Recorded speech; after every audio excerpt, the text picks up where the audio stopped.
So, aloha and thank you for watching the demonstration of Lomilomi bodywork.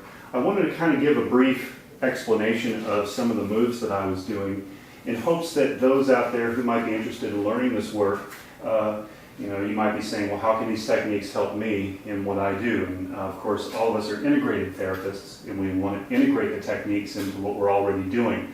I found that Lomi, when I integrated these techniques into my regular practice, with the regular body work that I do, that it really increased the effectiveness of the body work I was doing. So we have the body here, we have Kristen here, and let's just say this is kind of a regular, let's say a Swedish massage session, okay? And we all know from Swedish that Swedish is kind of this relaxing type of modality where we're doing these nice effleurages, across the back, doing these real nice effleurages, really helping the body, kind of doing the, the pulling and the pracitioner and all of that. And of course, you're using your hands a lot, but in Lomi, to integrate our forearms into this, to kind of create this nice circular flow and feel to the Swedish that we're doing. So I'm kind of doing this nice little cross rub here at her lower back and pracitioning, kind of pulling up. And then I can kind of come in with my forearms, my tool, and create even more of this breadth and depth to work to kind of enhance that. And notice how I'm not really losing much in the way of contact to the body. I'm not picking my hands up and making a disconnection and connecting. I'm constantly remaining connected to the body. And that's one way I think Lomi really helps in using your forearms a lot and using this quintessential technique in pretty much all Lomi styles is being able to hook into the upper traps here, kind of from underneath, and hook up and come up, turning with your tool and doing a nice pressure down the erectors here.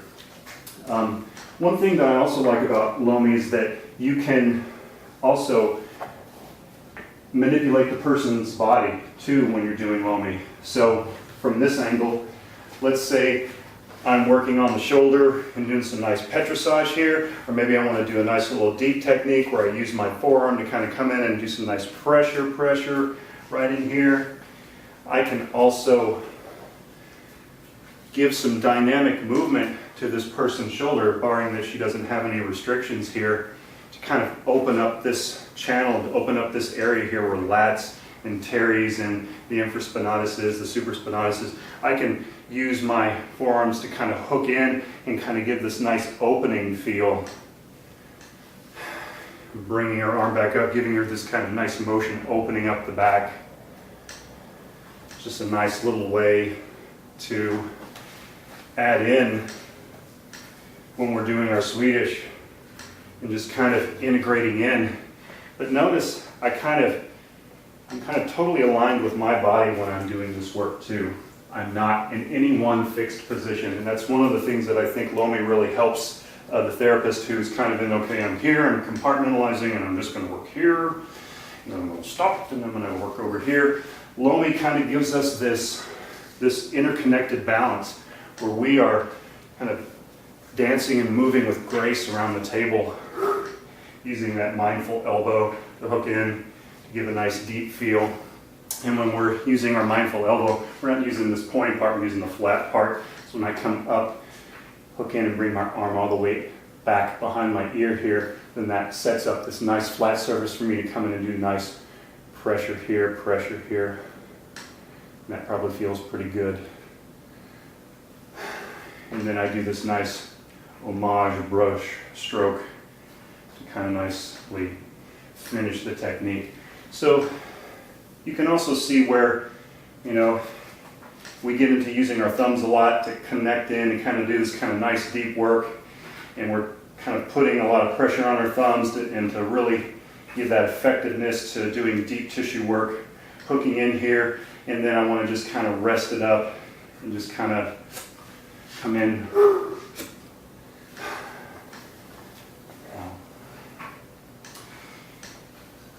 it takes some coordination, and you can learn that in the workshops, any Lomi workshop you go to. Good Lomi practitioners and teachers will always help you to get that left side of your brain and the right side of your brain working.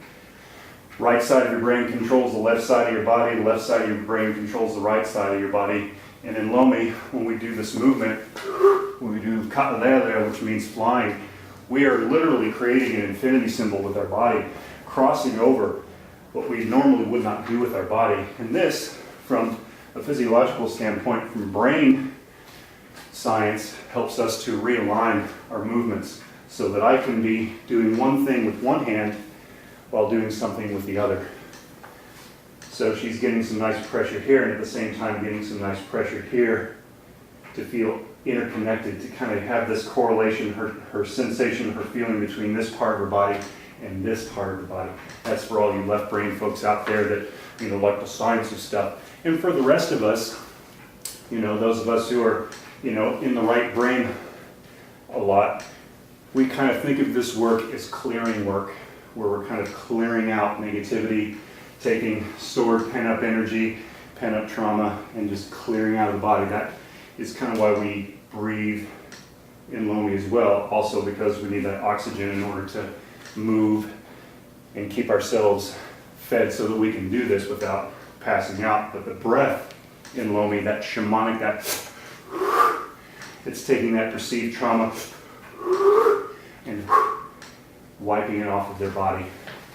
So you get two nice little juxtapositions here of doing nice spreading and deep pressure with the forearms into the erectors, and at the same time energetically we're moving away, clearing away negativity at the same time.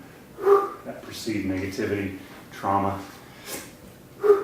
So it's just something I want to kind of show you how you can integrate Lomi in just about everything that you do.